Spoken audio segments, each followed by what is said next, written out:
자, 오늘 이제 저와 여러분들이 히브리서 11장 1절에서 4절 말씀을 함께 읽었는데요.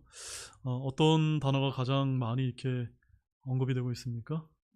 네, 믿음입니다. 바로 히브리서 11장은 믿음장이라고 알려진 아주 귀한 본문입니다.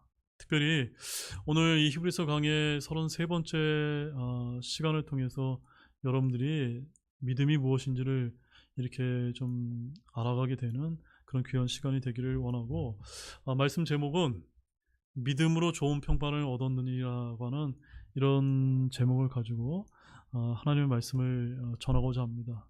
제가 오늘 말씀을 전하는 이 귀한 목적은 믿음으로 살았던 이런 믿음의 선진의 그 삶을 통해서 저와 여러분 역시도 무엇을 얻기를 원할까요? 네, 좋은 평판을 저와 여러분들이 하나님으로부터 또한 세상 사람들로 얻게 되는 그런 계기가 마련되었으면 좋겠습니다. 자, 사랑하는 여러분, 히브리서 11장은 믿음의 헌장, 믿음의 장이라고 불려진 아주 매우 잘 알려진 그런 본문입니다. 그래서 믿음으로 선 아벨로부터 시작을 해서 신약의 성도들에 이르기까지 역사를 관통해서 믿음으로 산 사람들과 그 믿음의 행적들이 기록되어 있는 아주 귀한 그런 말씀인 것입니다. 그래서 오늘 본문은 믿음이 무엇인지, 믿음으로 사는 것이 어떤 것인지 철학적인 그런 정의가 아니라 실제적인 성도들의 그 삶의 예를 통해 배움을 얻도록 본을 기록함으로 저와 여러분에게 배움과 훈계와 교훈을 이제 얻도록 이 말씀이 주어져 있다는 점입니다. 따라서 성도들은 신앙의 위기가 오고 또한 세대가 혼란스럽고 참된 믿음의 가치가 퇴색될 때일수록 더욱더 믿음으로 산 사람들의 실제적인 삶을 통해 격려를 받고 도전을 받으며 힘을 얻어야 될 줄로 믿습니다. 바로 바울이 고난받는 히브리 성도들에게 이 서신을 보낼 필요가 있었던 것처럼 마지막 세대를 살아가는 저와 여러분에게도 이 서신은 절실히 필요하다고 저는 그렇게 믿고 있는 것입니다. 우리는 그들과 동일한 믿음, 동일한 고난, 동일한 믿음의 경주를 하는 그런 성도들이기 때문인 것입니다. 이렇게 믿음은 이 세상에서 우리가 육신을 입고 사는 삶을 영적으로 영위하는 수단이라는 것을 아시기 바랍니다. 믿음으로, 영어로는 by faith라고 하는 이 말은 하나님의 말씀을 듣고 믿는 우리의 순종과 행위를 요구하는 것이지 방관자적으로서 일이 이루어지는 것을 그저 구경하는 삶을 말하는 것이 아니라는 것입니다. 제가 뭐라고 말씀드렸습니까? 믿음으로라는 것은 하나님의 말씀을 듣고 그에 따라 순종하고 행동하는 그런 믿음을 가리키는 거지 방관자적인 그런 삶이 아니라는 것을 여러분 먼저 기억하시면서 오늘 말씀을 들으셨으면 좋겠습니다. 자, 오늘부터 살펴보게 될 이 히브리서 11장에 나오는 그 누구도 기억해야 될 것은 수동적인 믿음의 삶을 산 사람은 있을까요? 없을까요? 없다는 점입니다. 그들은 모두 믿음으로 적극적으로 무엇인가를 했다는 점입니다. 따라서 믿음은 적극적인 순종의 행위임을 여러분 아시기 바랍니다. 우리 역시도 마찬가지입니다. 하나님의 말씀을 믿을 때 믿음에 따라 무엇인가를 해야 할 이들에 대해서 즉각적으로 순종하는 것이 믿음으로 된 참된 의미임을 저와 여러분들이 기억해야 될 줄로 믿습니다. 그리고 믿음으로 살았던 믿음의 선진들은 모두 좋은 평판을 그와 같은 삶을 살았기 때문에 얻었다는 사실을 기억하길 원합니다. 마찬가지로 저와 여러분 역시도 좋은 평판을 얻기를 원합니까? 그럼 어떻게 살아야 됩니까? 믿음으로 살아야 됩니다. 근데 어떤 것이 믿음으로 사는 것입니까? 오늘 그것이 여기에 이제 기록이 되어 있는 것입니다. 자, 본문 1절 말씀 보겠습니다. 한편 믿음은 바라는 것들의 실체요 보이지 않는 것들의 증거니. 자, 이 1절 말씀은 사실 우리가 많이 읽으면서도 가장 잘 이해가 되지 않는 그러한 말씀이기도 합니다. 오늘 이 시간을 통해서 아주 명확하고 분명하게 이해되는 그런 저와 여러분이 되기를 원합니다. 자, 이 구절은 믿음의 속성 또한 개념을 간략하게 진술하는데, 믿음은 관념이나 허상을 정신적으로 내 안에 내재시키는 것이 아니라 바라는 것들의 실체라는 것입니다. 이 구절은 바라는 것들의 실체라는 부분과 보이지 않는 것들의 증거라고 하는 두 부분으로 이 믿음을 설명하고 있는데, 하나씩 이제 각각 살펴보도록 하겠습니다. 먼저 첫 번째는 믿음은 무엇입니까? 바라는 것들의 실체입니다. 영어로는 substance라고 되어 있습니다. 바라는 것들의 실체. 이것이 무엇일까요? 여러분, 성경에는 수많은 대언들이 이제 기록되어 있습니다. 대언은 주님께서 미리 말씀하신 미래의 일을 이제 말하는 것인데, 우리가 성경을 통해 바라게 된 주님의 다시 오심과 성도의 휴거와 부활, 또한 영광스러운 몸으로 변화받는 것, 또한 그리스도의 심판상 앞에 서는 것, 또한 천년왕국, 새 예루살렘 등등 모두 언제 일어나는 일들입니까? 모두 미래에 일어난 일들이 아닙니까? 또한 우리가 바라는 것들이고 소망하는 것들이 아닙니까? 맞습니까, 여러분? 예. 바로 장차 나는 어떻게 될 것인가? 또 우리가 소망하는 것은 성경에 기록되어 있고 그 실체가 바로 무엇이라고 설명하고 있는 것입니까? 믿음이다라고 말하고 있는 것입니다. 우리 로마서 8장 24절 말씀 한번 찾아보십시오. 여러분들이 오늘 이제 선포되어지는 말씀들은 한 말씀 한 말씀이 굉장히 아주 우리가 살아가는 데 있어서 굉장히 중요한 말씀이기 때문에 잘 찾아서 여러분들이 따라와 주시면 좋겠습니다. 로마서 8장 24절입니다. 함께 보겠습니다.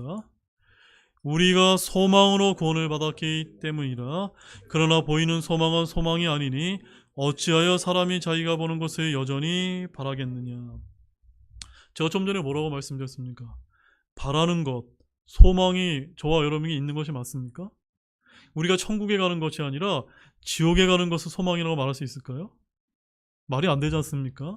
마찬가지로 우리는 앞서 제가 설명드렸던 그와 같이 하나님이 약속해 놓으신 그런 소망들을 바라봄으로 말미암아 저희와 여러분이 구원을 받은 것입니다. 즉 바라는 것, 즉 소망은 보이지 않는 것들이라는 점이라는 점입니다.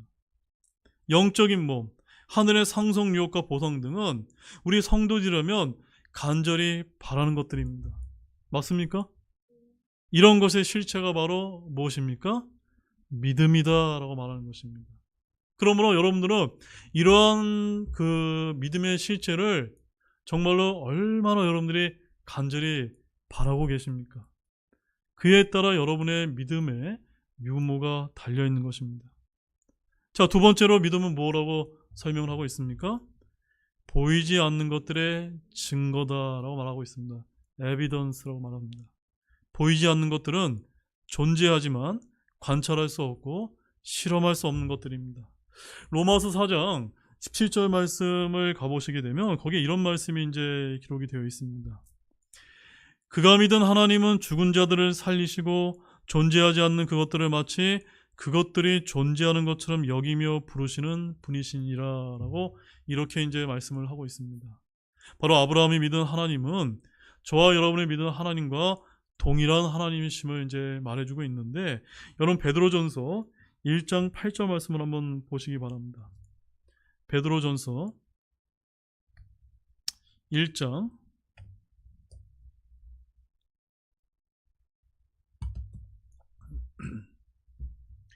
8절 말씀에 가보게 되면 그 보이지 않는 것들의 증거에 관한 말씀을 잘 이렇게 표현하고 있습니다. 함께 읽어보겠습니다.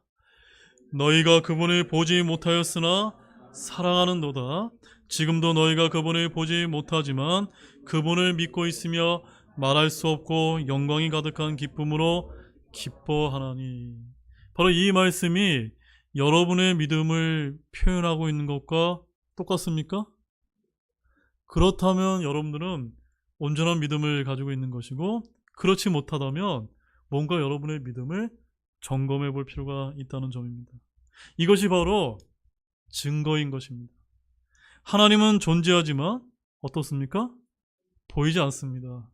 하나님은 죽은 자들을 살리시고 존재하지 않는 그것들을 마치 그것들이 존재하는 것처럼 여기며 부르시는 분이라는 점입니다. 성령은 존재하지만 역시 눈에 보이지 않습니다. 천사들은 존재하지만 역시 눈에 보이지 않습니다. 하늘의 천국과 도성은 존재하지만 우리 눈에 보이지 않습니다. 이런 보이지 않는 것들은 우리의 눈과 이성으로 저절로 알 수 있는 것이 아니기 때문에 무엇이 필요한 것입니까? 바로 믿음이 필요한데 그 믿음 앞서 주님의 특별 계시가 필요한 것입니다. 이 특별 계시가 바로 무엇입니까? 저와 여러분의 손에 들려 있는 이 하나님의 말씀, 성경이 하나님께서 저와 여러분이 믿을 수 있도록 주신 특별 계시라는 사실입니다. 고린도후서 4장 18절 말씀 보십시오. 고린도후서 4장 18절. 자, 그런데 고린도후서 4장 18절에 뭐라고 말씀합니까? 같이 보겠습니다. 우리는 보이는 것들을 바라보지 아니하고 보이지 아니하는 것들을 바라보나니 보이는 것들은 잠깐 있을 뿐이나 보이지 아니하는 것들은 영원하니라. 잘 기억하시기 바랍니다. 우리 눈에 보이는 것들은 그 속성이 어떻다고요? 잠깐이지만 보이지 아니하는 것들은 어떻다고요? 영원합니다. 여러분은 어떤 것을 소망하십니까? 영원한 것을 소망하는 것이 맞습니까? 그것을 여러분 정말 굳건히 붙드시기 바랍니다. 우리 안에 믿음이 있다는 것은 이런 보이지 않는 것들이 존재한다고 하는 증거가 된다는 점입니다. 그러면 히브리서 11장 1절에서 강조하고 있는 믿음은 결국 무엇입니까? 기록된 성경 말씀과 연관되어 있다는 점입니다. 믿음이란 바로 하나님의 말씀에 대한 저와 여러분의 반응인 것입니다. 믿음은 무엇이 없으면 성립이 안 됩니까? 말씀이 없으면 성립이 될 수 없는 것입니다. 로마서 10장 17절 말씀 보십시오. 제 말이 맞나 틀리나 한번 확인해 보시기 바랍니다. 로마서 10장 17절 말씀에 거기에 믿음을 어떻게 정의하고 있는지 한번 함께 읽어보기 바랍니다. 같이 우리 큰 목소리 한번 읽어보겠습니다. 그러므로 믿음은 들음에 의해 오며 들음은 하나님의 말씀에 의해 오느니라. 아멘이시죠? 믿음은 어디서 옵니까? 들음에서 오지만 제일 먼저는 어디서 옵니까? 하나님의 말씀이 있기 때문에 저와 여러분에게 믿음이 이제 주어지는 것입니다. 만약에 하나님의 말씀이 없다면요? 믿을 수 있는 것이 없는 것입니다. 왜요? 하나님은 보이지 않습니다. 우리 눈에 천국도 보이지 않습니다. 그런데 우리는 그것을 무엇을 통해 알 수 있습니까? 기록된 말씀의 근거에서 저와 여러분들이 믿을 수 있는 것입니다. 이 말은 계시가 없는 곳에는 믿음도 없다는 것입니다. 하나님의 말씀을 듣고 그대로 순종하는 것을 우리는 뭐라고 부르는 겁니까? 믿음으로, 믿음을 통해서라고 이렇게 부르고 있는 것입니다. 그래서 오늘 본문 히브리서 11장에는 창세기에서부터 하나님의 말씀을 듣고 행한 이들을 어떤 사람이라고 말하고 있는 것입니까? 믿음의 사람들이다라고 이렇게 이제 부르고 있는 것입니다. 여러분은 믿음의 사람이 되기를 원합니까? 그러면 어떤 사람입니까? 말씀대로 순종하는 것입니다. 따라서 하나님께서 요구하신 것은 어느 시대나 오직 한 가지뿐입니다. 말씀을 선포하시고 그 말씀대로 살라는 것입니다. 말씀을 듣지 않거나 들었지만 순종하지 않는 것은 믿음입니까? 아닙니까? 믿음이 아닌 것입니다. 자, 본문 2절입니다. 장로들이 믿음으로 좋은 평판을 얻었느니라. 여기 좋은 평판이 영어로는 good report라고 되어 있습니다. reputation, good reputation. 여러분, 좋은 평판을 얻기를 원하십니까? 네, 저와 여러분 모두가 정말로 나쁜 평판이 아니라 좋은 평판을 얻을 수 있는 그런 선한 그리스도인들 모두가 되기를 원합니다. 자, 여기서 말하는 장로들은 오늘날 이 교회에서 말하는 그런 장로들일까요? 아닙니다. 여기서 말하는 장로는 바로 아벨로부터 시작해서 믿음으로 산 구약의 인물들로서 아벨, 에녹, 노아, 아브라함, 사라, 이삭, 야곱, 요셉, 모세 등등 우리는 창세기로부터 시작되는 구약의 믿음의 사람들이 바로 장로들이다라고 지칭하고 있는 것입니다. 장로들은 자신들의 학문과 또는 고매한 인격이나 성품이나 업적이나 성취를 통해서 하나님께 좋은 평판을 얻은 것이 아닙니다. 하나님은 장로들이 어떻게 말씀에 순종해서 살았는가 기록해 주시고 오늘날 우리에게 본으로 삼도록 하셨는데 이들이 평가받은 단 한 가지는 무엇입니까? 믿음으로 살았냐, 믿음으로 살지 않았느냐에 달려있다는 것입니다. 본문의 장로들이라고 불리는 사람들 중에 천부적인 재능을 발휘해서 놀라운 발명을 했다든가, 또 엄청난 권력을 쥐고 정치적인 틀을 갖추었다든가, 아니면 법전을 완성했다든가, 군대를 이끌고 정복전쟁을 했다는 등의 어떤 일을 함으로써 업적에 남긴 것은 전혀 없습니다. 그들은 지극히 저와 여러분과 같은 똑같은 평범한 사람들이었다는 사실을 잊지 마시기 바랍니다. 아벨은 희생제물을 드렸고, 노아는 방주를 예비했고, 아브라함은 고향을 떠났고 아들을 바치라고 했을 때 그저 바쳤을 뿐입니다. 또 모세는 이집트를 버렸습니다. 물론 그렇게 하는 것이 쉽다는 말씀이 아닙니다. 그들이 한 일은 스스로 한 것이 아니라 무엇을 듣고 한 행위들이었습니까? 하나님의 말씀을 듣고 그렇게 했다는 점입니다. 바로 하나님께서 아무 말씀도 하지 않았는데 어느 날 갑자기 노아가 방주를 예비하고 그렇게 했다면 그는 아마도 예지력이 있는 사람이면 칭송을 받을 수 있을 것입니다. 천문을 읽을 수 있는 정말 대단한 사람이라고 아마 사람들은 그렇게 이제 부를 것입니다. 그러나 성경은 어떤 사람인지 아십니까? 노아가 믿음으로 방주를 예비했다라고 이렇게 칭하고 있다는 점입니다. 본문 7절 말씀 보십시오.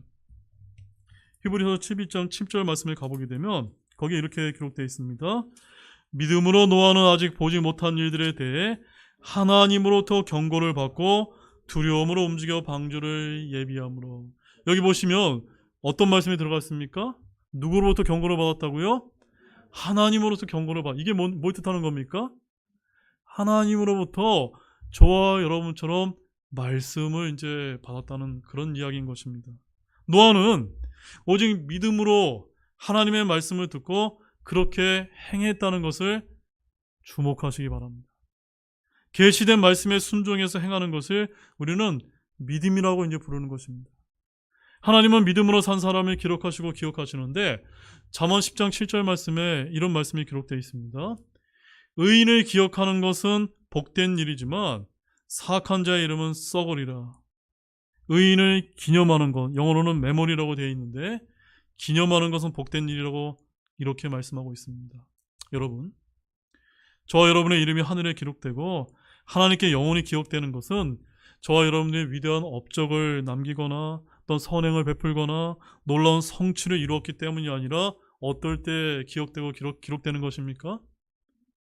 주님을 믿고 저와 여러분들의 말씀에 따라 믿음으로 살 때라는 사실을 잊지 마시기 바랍니다. 사람들은 자신의 이름을 후대에 남기기 위해서 많은 돈을 기부하고 또 건물 이름에 자신의 이름을 남기고 길 이름이나 지명에 자신의 이름을 남기는 그런 일들이 이 세상에는 많이 일어납니다. 여러분은 땅에 이름을 남기는 대신에 어디에 이름이 남겨져야 되겠습니까? 바로 하늘의 하나님께 기억되는 이름을 가진 그런 귀한 복된 성도 여러분들이 모두가 되시기 원합니다. 그것이 바로 어떨 때 가능합니까? 믿음으로 살 때 가능하다는 사실을 믿으시기 바랍니다. 여러분, 나라마다 민족마다 또 언어마다 또 고유한 종교가 있고 학문이 있고 가르침이 있지만 그 어느 곳에도 믿음으로 살라라고 하는 이런 가르침은 없다는 사실 여러분 알고 계십니까? 깨끗하게 살아라, 또 정직하게 살아라, 또 양심대로 살아라, 또 책을 가까이 하며 살아라, 성실하게 살아라, 또 최선을 다해 살아라 라고 이렇게 우리는 별별 가르침을 듣고 어렸을 때부터 배우지만 우리가 이 귀한 성경을 알기 전에 또 믿음을 갖기 전에는 단 한 번도 믿음으로 살라라는 말을 들을 수는 없다는 것입니다. 그런 종교와 철학과 학문은 있습니까? 없습니까? 없습니다. 그들은 믿음의 대상이나 믿음의 근거가 없기 때문에 어떻게 살라고 말하지 못하는 겁니까? 믿음으로 살라는 말을 할 수가 없는 것입니다. 잘 한번 생각해 보시기 바랍니다. 여러분은 단 한 번이라도 우리가 믿는 이 기독교를 제외하고 믿음으로 살라라는 그런 종교나 그런 단체가 있다는 얘기를 들어보신 적이 있습니까? 오직 하나님만이 우리 사람들에게 뭐라고 말하는 것입니까? 믿음으로 살라라고 말씀하신다는 것을 잊지 마시기 바랍니다. 이렇게 히브리서 11장에 나오는 인물들은 자신의 능력대로 자신의 신념에 따라 최선을 다해서 믿음으로 살았다는 그런 좋은 평판을 받았다는 사실입니다. 여러분, 그들은 감정과 또는 주위 상황이나 여러 가지 다양한 여건들이 어떻게 돌아가는 것에 상관하지 않고 오직 하나님의 말씀만이 유일무이한 가치 판단의 기준으로 삼고 실제 그렇게 행했던 것입니다. 성경은 이것을 믿음이라고 말하는 것입니다. 그렇게 산 사람들의 기록이 바로 히브리서 11장에 나오는 이 인물들인 것입니다. 이들의 믿음으로란 말을 빼면 그다지 뛰어난 업장이나 또는 탁월한 성취를 이룬 사람이라 볼 것은 아무것도 없습니다. 차이로 만드는 것은 무엇입니까? 믿음이 있고 없고라는 점을 아시기 바랍니다. 본문 3절입니다. 믿음을 통해 우리는 세상들이 하나님의 말씀으로 지어진 줄을 깨닫나니 그러므로 보이는 것들은 나타나 있는 것들로 만들어지지 아니하였느니라. 여러분, 믿음이 있고 없고는 정말 엄청난 것입니다. 세상에서 제일 똑똑한 사람이라 할지라도 믿음이 없으면 여기 3절 말씀에 있는 것처럼 이 온 우주 만물이 말씀으로 인해서 지어졌다는 것을 깨달을 수 있습니까? 없습니까? 없다는 점입니다. 그러므로 저와 여러분들은 어떻습니까? 말씀으로 믿음을 통해 이 세상에 하나님의 말씀으로 이 보이지 않는 것들이 만들어졌다는 사실 여러분 깨닫고 계십니까? 그러면 여러분은 엄청난 믿음을 가진 것이라는 점입니다. 믿음을 통해 깨닫나니 바로 영적인 진리와 지식을 깨닫는 유일한 방법이 있다는 것을 말해주는 것입니다. 세상이 무엇으로 만들어졌는지, 어떻게 만들어졌는지, 누가 만들었는지 아무도 알 수 없는 것이 아닙니다. 이 세상의 기원과 물질의 기원을 성경을 믿는 그리스도인들은 누구나 다 알고 있으며 쉽게 깨닫고 있는 것입니다. 그러나 본성에 속한 자연인은 믿음을 통하지 않고 여러 가지 다른 방법으로 알려고 시도하기 때문에 알 수 없게 되는 것입니다. 자, 고린도전서 2장 14절 말씀 한번 보십시오. 본성에 속한 그런 자연인이니 세상 사람들이 왜 우리와 같이 믿을 수 없는지 이 말씀을 통해서 한번 보시기 바랍니다. 고린도전서 2장 14절 말씀입니다. 같이 보겠습니다. 그러나 본성에 속한 사람은 하나님의 영의 것들을 받아들이지 아니하나니 이는 그것들이 그에게는 어리석은 것이기 때문이며 또 그가 그것들을 알 수도 없나니 이는 그것들이 영적으로 분별되기 때문이라. 네. 믿음이 있고 없고는 저와 여러분들이 믿음으로 구원받았을 때 우리 안에 거듭난 영이 있고 없고로 이제 말해주는 것입니다. 바로 본성에 속한 이런 자연인들은 받아들일 수도 없고 알 수도 없다라고 여기 말하고 있습니다. 그러나 저와 여러분과 같이 다시 태어난 구원받은 그런 신자들은 영적인 것을 이해할 수 있는 인식기관인 거듭난 영이 회복이 되어서 하나님의 모든 말씀을 쉽게 이해할 수 있게 되는 것입니다. 이성은 오감을 통해 마음속에 받아들여진 내용을 바탕으로 이해하게 됩니다. 반면 우리의 영이라고 하는 기관은 하나님의 말씀을 듣고 믿음을 통해 이해하게 하는 그런 역할을 하게 되는 것입니다. 바로 우리 그리스도인들이 되면 믿지 않는 천문학자나 물리학자나 지질학자나 생물학자들이 이 우주와 지구의 기원에 대해서 이해했던 것보다 저와 여러분은 훨씬 더 많이 정확하게 이해하게 되는 것입니다. 우리는 세상이 진화된 것이 아니라 창조되었음을 알고 있습니다. 어떻게 알게 되었습니까? 여러분 본 적이 있습니까? 세상을 창조할 때 뭐 찍어놓은 그런 동영상이 있습니까? 성경 외에는 그런 역사적인 기록은 없습니다. 그래도 알고 깨닫고 믿습니다. 바로 하나님께서는 진리를 전달하고 이해하도록 믿는 이들 안에 무엇을 주셨기 때문입니까? 믿음을 이제 주셨기 때문인 것입니다. 우리는 믿음을 통해 세상들이 하나님의 말씀으로 지어진 줄로 깨닫게 됨을 아시기를 바랍니다. 본문 4절입니다. 마지막 말씀 함께 읽겠습니다. 믿음으로 아벨은 가인보다 더욱 뛰어난 희생물을 하나님께 드리고 그것에 의해 자기가 의롭다는 증거를 얻었는데 하나님께서 그의 예물들에 대해 증언하심으로 그가 죽었으나 믿음으로 여전히 말하고 있느니라. 자, 이제 좀 전에 우리가 이제 살펴왔던 믿음이 무엇인지 1절에서 3절까지 이제 살펴봤는데, 이제 믿음으로 산 이들에 관한 이야기가 나오고 있습니다. 그 첫 번째 인물이 바로 아벨인데, 자, 아벨이 누굽니까?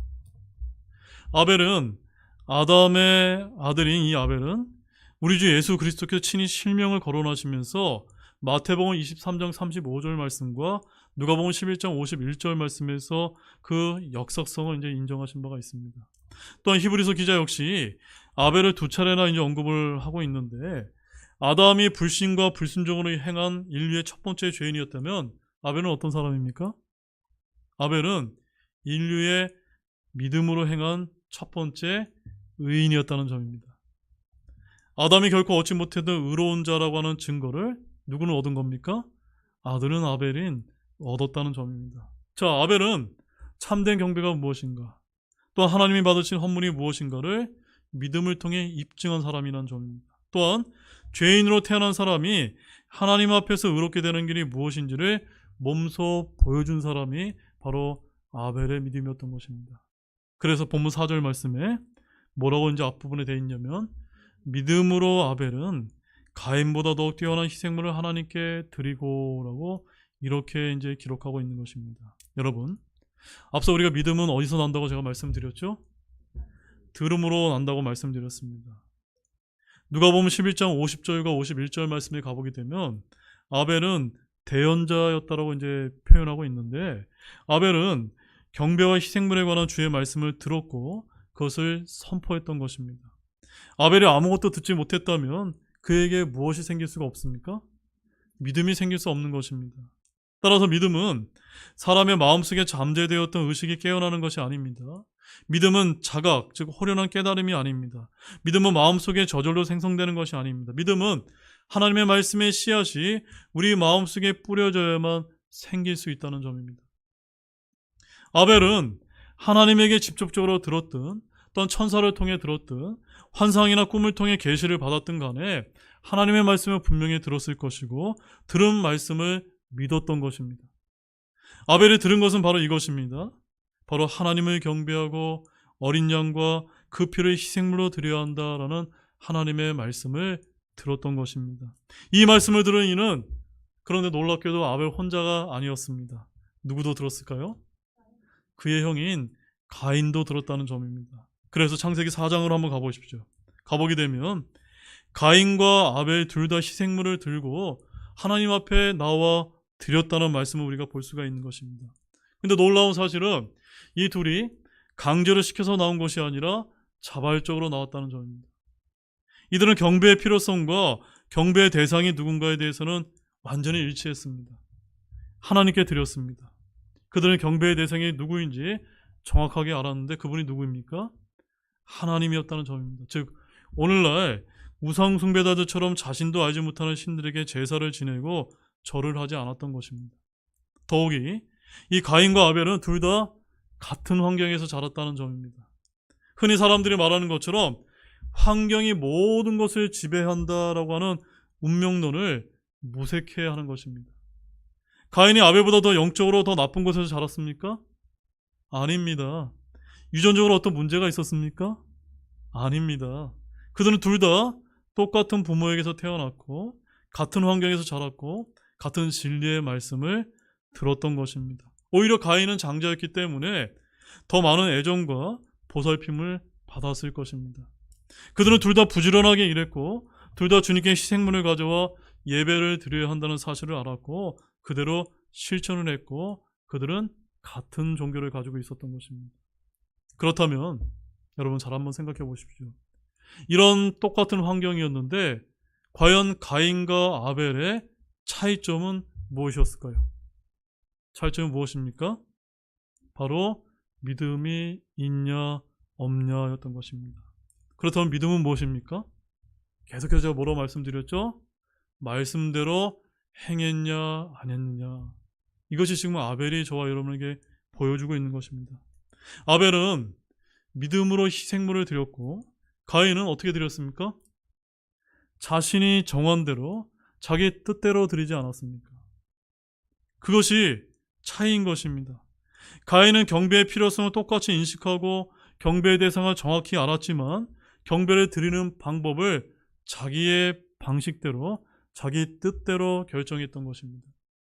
들은 바 말씀을 믿지 않고 자신 눈에 좋게 보이는 대로 자신의 생각대로 희생물을 정했던 것입니다. 따라서 믿음으로라는 말씀은 바로 말씀대로라고 하는 그런 의미라는 사실을 여러분 아시기 바랍니다. 자기 생각대로 하는 것은 아무리 의도가 좋다 할지라도 그것은 믿음이 아닌 것입니다. 이렇게 아벨은 믿음으로 희생물을 드렸고 가인은 자기 생각대로 희생물을 드렸는데, 그래도 하나님은 믿음으로 드린 아벨의 희생물을 가인이 믿음으로 드리지 않은 희생물보다 훨씬 더 뛰어난 희생물이다라고 이렇게 강조하셨던 것입니다.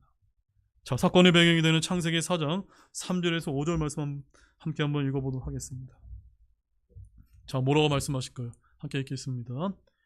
시간이 흐른 뒤에 가인은 땅의 열매 중에서 주께 헌물을 가져왔고 아벨도 자기 양떼의 첫 새끼들과 그것들의 기름 중에서 가져왔는데 주께서 아벨과 그의 헌물에는 관심을 보이셨으나 가인과 그의 헌물에는 관심을 보이지 아니하셨으므로 가인이 몹시 분을 내고 그의 얼굴이 침울해지니라.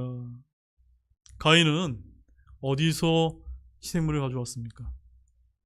땅의 헌물 중에서 헌물을 가져왔던 것입니다. 곡물이나 과일을 주님께 헌물로 가져왔습니다. 근데 반면에 아벨은 어떤 걸 갖고 왔습니까? 양떼의 첫 새끼들과 그것들의 기름을 가져왔던 것입니다. 어느 것이 더 귀하냐, 더 비싸냐의 문제가 아닙니다. 저주받은 땅에서 가져온 것이 문제다라고 그렇게 진단하는 그런 분들이 있는데 그것이 문제가 아닙니다. 왜냐하면 성경의 율법에 의하면 하나님은 땅에서 나는 소산물도 받으신 적이 있기 때문입니다. 진짜 문제는 무엇입니까? 하나님께서 말씀해 주신 대로, 하나님께서 정해 주신 대로 듣고 믿음으로 가져온 것이 아니라 자기 임의대로 희생물을 정했다는 점입니다. 자신이 예배의 방식을 정합니다. 예배의 법규를 마음대로 정합니다. 이것이 우리가 뭐라고 이제 부릅니까? 인본주의의 바탕을 둔 그런 예배고 종교다라고 우리가 그렇게 부르지 않습니까? 종교는 경배를 드리는 자가 경배의 대상과 경배의 방법과 경배의 시기와 경배에 관련된 모든 것을 다 관할하는 것입니다. 가인은 자신이 원하는 때에 원하는 재물을 원하는 만큼 가져와 주님께 드렸던 것입니다. 종교는 자신의 땀과 피를 하나님께 바치고 인정받으려고 하는 것이 바로 종교 행위인 것입니다. 자신의 정성을 다해 드린 것을 받아달라고 엎드리는 것입니다. 그래서 저와 여러분은, 우리 교회는 어떻습니까? 우리 교회는 이런 종교 행위가 아니라 말씀대로 행하는 신약 교회를 저와 여러분들이 추구하고자 여기 모인 것이 아닙니까? 아멘입니까? 따라서 가인과 아벨의 차이는 결국 믿음의 차이고 말씀대로 행했냐 안 행했느냐의 차이인 것입니다. 인격의 차이가 아닙니다. 업적의 차이가 아닙니다. 학력과 경제력의 차이가 아닙니다. 종교와 철학의 차이가 아닙니다. 가인과 아벨을 확연하게 구분해 준 것은 믿음의 차이였던 것입니다. 하나님께서 받으시는 유일한 희생물은 하나님께서 미리 말씀해 주신 대로 그대로 온전히 드릴 때인 것입니다. 성실과 열심과 나의 견해는 주님과 상관이 있습니까? 없습니까? 없습니다. 주님께 나아갈 수 있는 방법은 주님께서 말씀하신 그 말씀을 믿고 믿음으로 나아가는 것이 아닙니까? 하나님은 가인과 아벨에게 무슨 희생물을 드려야 하는지 말씀해 주셨는데 그것이 바로 어떤 희생물이었습니까? 어린 양이었던 것입니다. 어린 양의 죽음과 피를 통해서 세상 죄를 제거하는 하나님의 어린 양이신 예수 그리스도를 미리 보여주신 사건이었던 것입니다. 따라서 아담이 죄를 지었을 때 가죽으로 옷을 입혀주셨다고 되어 있는데 아마도 저는 추측하건대 양의 가죽이 아니었겠는가라고 그렇게 이제 생각하고 있습니다. 또 아벨이 드린 양의 희생물로 속죄에 대한 진리를 계시해 주셨을 것이라고 저는 그렇게 믿고 있습니다. 성경은 에덴에서부터 시작된 어린 양에 대한 계시가 점진적으로 구체화되기 때문인 것입니다. 아브라함은 이삭을 바침으로 어린 양 예수 그리스도를 예표했습니다. 또한 출애굽기에서는 유월절 어린 양을 계시해 주십니다. 어린 양의 피와 죽음에 대한 증언은 마침내 요한복음 1장 29절 말씀에 가서 침례자 요한을 통해서 세상 죄를 제거하시는 하나님의 어린 양을 보라라는 말씀을 통해서 절정을 이루지 않습니까? 성경에서 누가 믿음으로 무엇을 행했을 때는 그 일은 반드시 믿음의 창시자여 완성자이신 예수 그리스도와 직결된다는 사실을 아시기 바랍니다. 바로 주 예수 그리스도와 무관한 어떤 진리도 믿음과 상관이 없는 것입니다. 믿음의 행위는 모두 믿음의 주이신 예수 그리스도로부터 비롯된 것이기 때문인 것입니다. 그런데 사람들이 생각해낸 자신들의 방식대로 헌물을 드린다면 그것은 하나님의 어린 양 예수 그리스도를 전혀 보여줄 수 없게 되는 것입니다. 아벨이 드린 희생물은 바로 주님을 예표하는 희생물이요 우리의 죄를 위해 드려진 예수 그리스도의 예표였던 것입니다. 따라서 우리는 바로 점도 없고 흠도 없는 어린 양의 보배로운 피로 구속되었음을 아시기 바랍니다. 아벨은 단지 한 마리의 양을 드린 것이 아니라 하나님께서 받으시는 올바른 희생물이 무엇인지 정확하게 제시해 준 믿음의 선구자였던 것입니다. 이제 결론의 말씀을 드리도록 하겠습니다. 오늘은 믿음장으로 알려진 히브리서 11장의 앞부분을 살펴보았는데 여러분 이 앞부분에서 많은 것을 배우셨습니까? 바로 믿음이라는 것은 어떤 의미를 가지고 있다고 제가 말씀을 드렸습니까? 말씀대로라고 하는 그런 의미를 여러분 가슴에 깊이 새기시길 바랍니다. 그 믿음을 잘 보여준 첫 번째 인물이 오늘 아벨이었던 것입니다. 이제 저와 여러분 역시도 믿음으로 삶으로 말미암아 좋은 평판을 얻을 수 있는 모두가 되시기를 원합니다. 이제 아벨처럼 더 좋은 희생물을 주님이 기뻐하시는 희생물을 드릴 수 있는 또는 주님이 기뻐하시는 참된 경배를 드릴 수 있는 저와 여러분 모두가 되시기를 주님의 이름으로 축원합니다. 기도하고 마치겠습니다.